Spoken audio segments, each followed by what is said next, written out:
YouTube, welcome back to my channel. I haven't posted a video in a while, probably since wintertime. I've been pretty busy between work and the home farm, and I got a few projects of my own that I'm working on. But hopefully we're going to get back to work on this thing a little bit. This video will probably be done over a few days, so bear with me. Some of the shots may be cut out a little bit.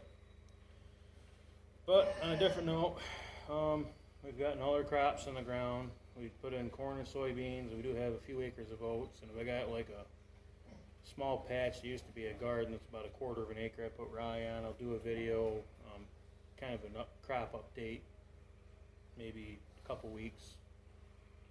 But the next step on the 60 project is going to be the radiator. This is the bottom tank. I have it mounted on a frame I made down here out of wood. It actually was made for holding the frame rails on the M, but I've modified it to hold this. So next thing we're going to do is we're going to be opening the boxes that I've had for a while.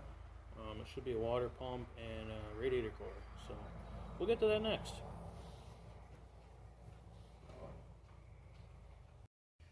Alright, so I have a water pump in this box.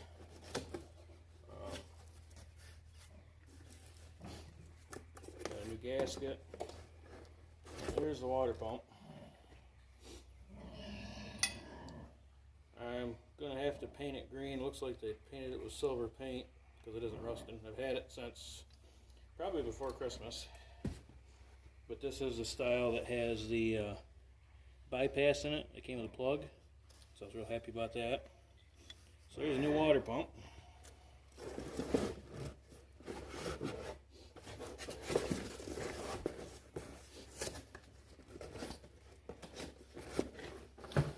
I have new gaskets for the top and bottom tank.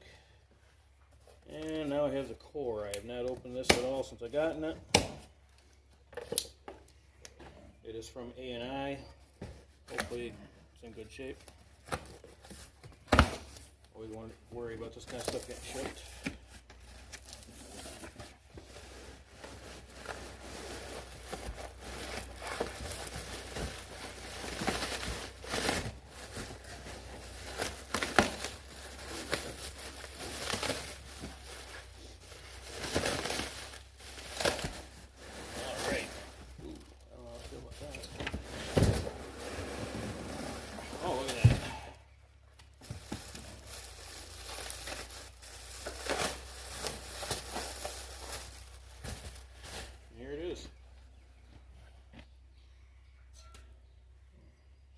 This is a 3-core. I'm not sure. I think the original was a 3-core.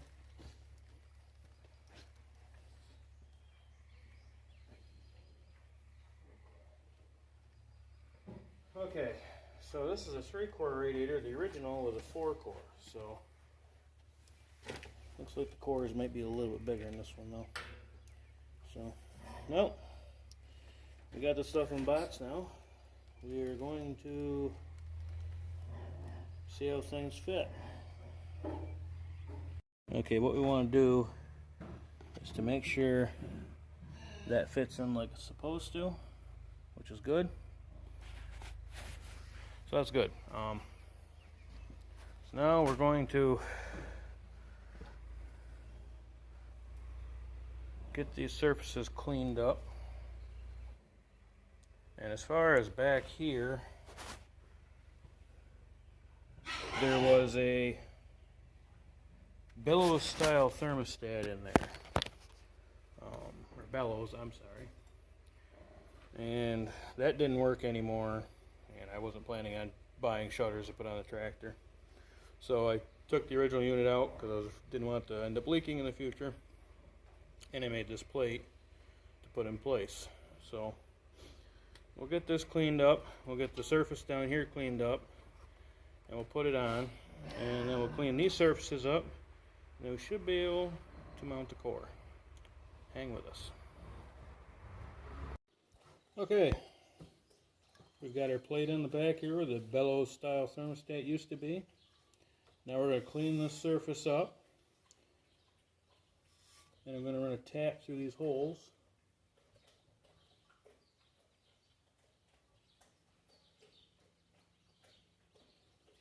There's only a couple on this side.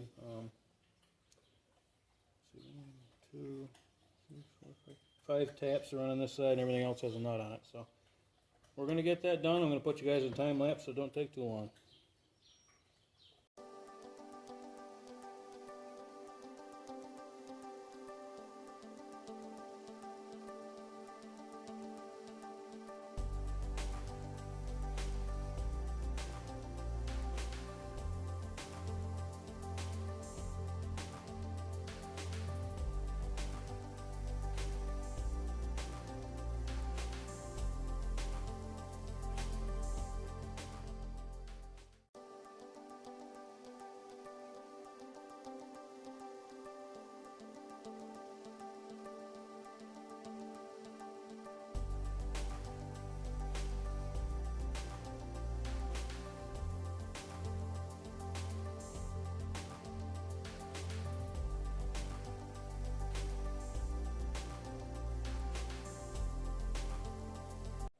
Okay, so we got this cleaned up.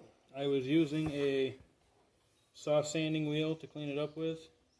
I like to use them because they actually will smooth up the surface a little bit, but they really don't take much metal off unless you really press on them. But it's nice and smooth here. A little bit of pitting right there, but it's on the inside, so I hope it'll be alright. And then, if you noticed, I was using the drill. Now, what I like to do, something my father taught me, and I don't like to put them real tight in there, and I like to turn this down to the lowest setting it'll go, which we got it on number 1 right now, is I put the tap in the drill. You want the slow speed setting, and you just slowly go down and back up. And the nice part is when you turn this part of it down, it will actually slip if it starts to miss a thread. So it won't screw up your threads, but it'll clean them out good, and it doesn't take very long. So I know some people don't like that, but it works good for me and everybody here, so that's what we do. I'm going to prep the core, and I'm going to put a silicone sealant on the gasket and get the bolts out, and we'll be right back. Alright, YouTube.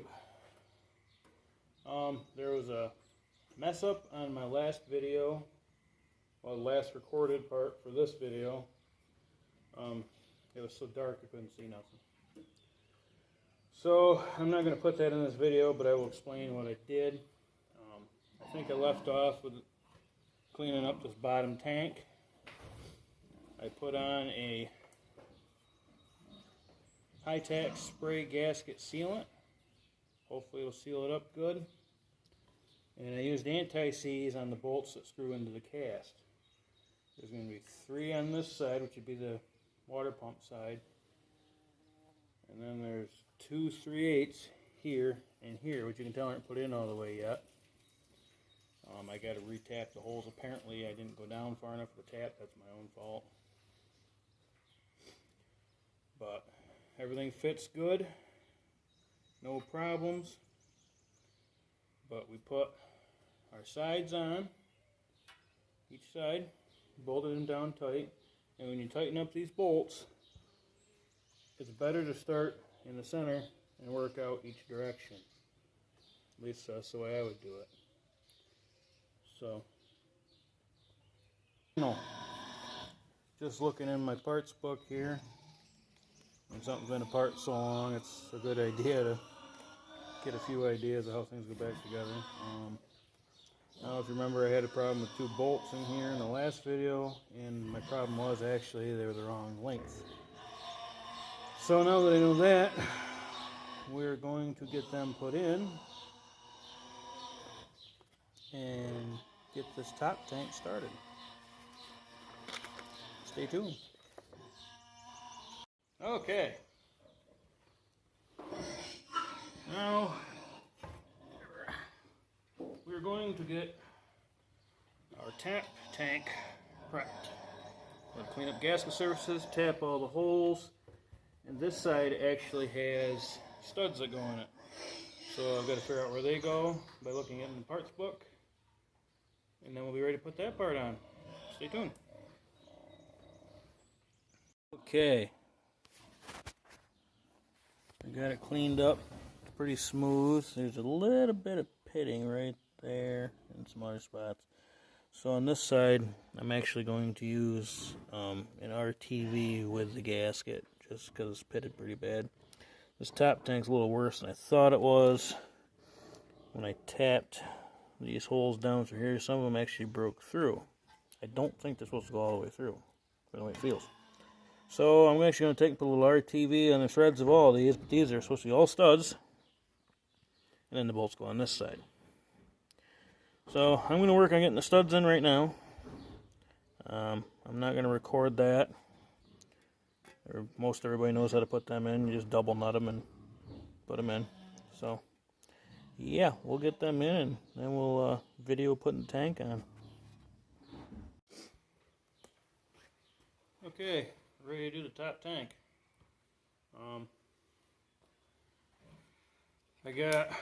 What I did is I put RTV on the come on, 1 second. I put RTV on the top tank where I said it was pitted, and I would have liked to use anti-seize on the studs, but as I said, there was some rust and I'm afraid it will start leaking, so I just put an RTV on the studs when I screwed them in. Got them all in.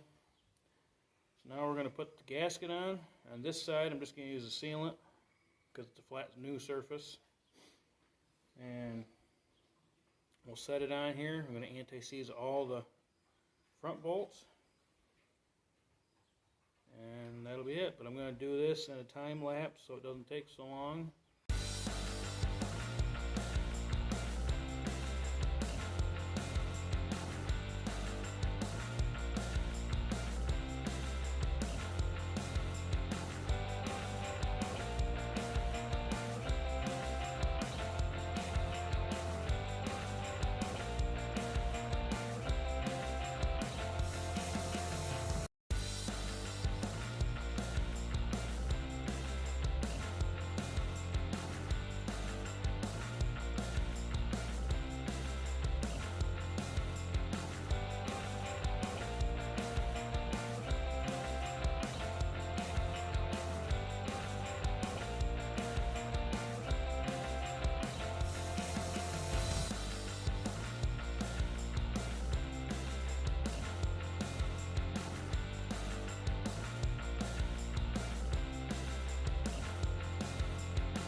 Okay, the radiator's done.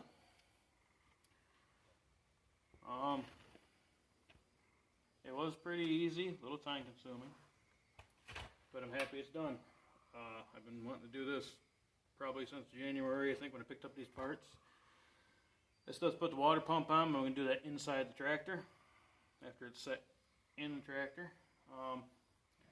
Next project is I pull this off, and I've got new bushings and felt seals for it, and I might replace the bearing if it's bad, but we're going to see. So that'll be the next video. I still got a couple small things I got to do for this. Where the air intake pipe goes over this side, the loop that holds it was rotted off, so I got to make one of them. And the baffle that goes across the front, I need to finish that. I started making it, but I haven't finished it yet. And then, obviously, the pipe goes on here. I got a different fan shroud for it because one that was on the tractor rotted out. New radiator cap.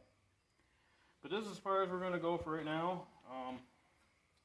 Probably sometime next day or two, I'm going to give this another coat of green paint just to kind of get where the paint's flaked off. I like to paint this cord, and I'm afraid it's just going to corrode and stuff like that. So hopefully we have no leaks.